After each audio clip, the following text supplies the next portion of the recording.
বন্ধুরা, ভারতে তৈরি হচ্ছে প্রচুর অস্ত্রশস্ত্র। বিশেষ করে কার্গিল যুদ্ধের পর প্রাক্তন প্রধানমন্ত্রী অটল বিহারী বাজপেয়ী মহাশয় সেই সময়ে দাঁড়িয়ে এর গুরুত্ব বুঝতে পেরেছিলেন। সেই জন্য ফ্রিগেট বা ডেয়ার থেকে শুরু করে সাবমেরিন যাতে ভারতবর্ষেই তৈরি করা যায় সেই কারণে একগুচ্ছ প্রকল্প ঘোষণা করেছিলেন। ভারতে তৈরি হওয়া অন্যতম সেরা ভেসেলস বলা হয়ে থাকে এই ডেয়ারকে। কলকাতা বা বিশাখাপত্তনমের মতো 16টি ব্রহ্মস অস্ত্র বহনে সক্ষম নয় এটি, তবুও এটিকে সেরা বলে থাকেন ডিফেন্স বিশেষজ্ঞরা। প্রথমত, কলকাতা বা বিশাখাপত্তনমের চেয়ে আধুনিক এসা সার্ভিলেন্স র্যাডার বহন করে INS নীলগিরি। দ্বিতীয়ত, ওই দুই ডেয়ারের চেয়ে র্যাডার সিগনেচার অনেক কম। বন্ধুরা, রাশিয়া এবং ভারতবর্ষের বন্ধুত্ব যে কতটা গভীর তার নতুন করে বলার নেই।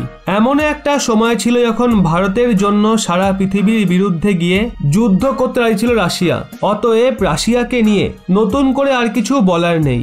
আজও ভারতবর্ষের বেশিরভাগ যুদ্ধাস্ত্র রাশিয়ার। তবে সম্প্রতি কারণ রাশিয়ার পঞ্চম প্রজন্মের যুদ্ধবিমানের থেকে ভারত মুখ ফিরিয়ে নেওয়ার পর থেকে তারা একটা নতুন সিদ্ধান্ত নেয়। সিঙ্গেল ইঞ্জিন বিশিষ্ট এবং স্টেলথ ক্ষমতা সম্পন্ন যুদ্ধবিমান তৈরি করতে চায় তারা। তবে রাশিয়ার স্টেলথ প্রযুক্তি খুব একটা ভালো নয়, এমনটাই মনে করেন সামরিক বিশেষজ্ঞদের একাংশ।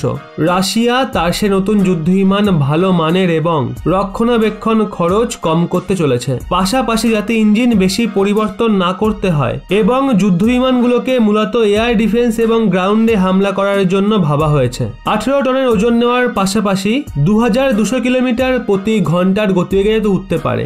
অর্থাৎ তাদের চিন্তা যে বেশ ভালো তা বলাই বাহুল্য।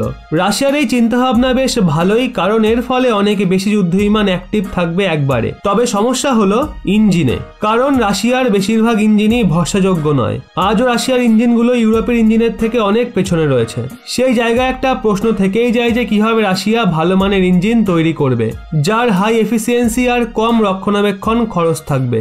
এর থেকেও বড় প্রশ্ন অন্য জায়গায়, তা হলো শত্রুপক্ষের সঙ্গে হাত মেলানো। কারণ এখন রাশিয়া চীন এবং পাকিস্তানের সঙ্গে নতুন যুদ্ধবিমান তৈরি করছে। অর্থাৎ একটা কথা স্পষ্ট যে এই অবস্থায় রাশিয়ার ওপর আগামী 30 থেকে 40 বছর ভরসা করা বেশ চাপের। কারণ স্পেয়ার পার্টসের জন্য ভারতকে রাশিয়ার ওপর নির্ভরশীল হতে হবে। ভারত হলো রাশিয়ার বাজার আর চীন হলো কৌশলগত বন্ধু।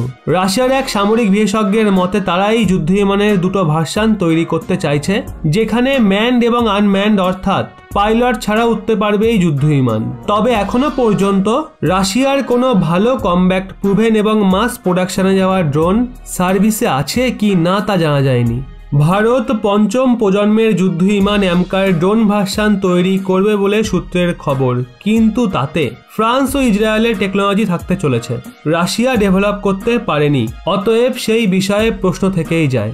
রাশিয়ার এক বিশেষজ্ঞের মতে রাশিয়া বহু বছর ধরেই 2 ইঞ্জিনের যুদ্ধবিমান তৈরি করছে, কিন্তু এক ইঞ্জিন বিশিষ্ট যুদ্ধবিমান রাশিয়ার প্রধান যুদ্ধবিমান মিগ এবং সুখোই প্রচুর পরিমাণে অ্যাক্টিভ রয়েছে। তবে ভারতবর্ষ চাইলে নিজস্ব সিঙ্গেল ইঞ্জিন যুদ্ধবিমান তৈরি করতে। অতএব যদি রাশিয়ার এই প্রজেক্টে অংশীদার হতে চায় তবে রাশিয়া প্রস্তুত।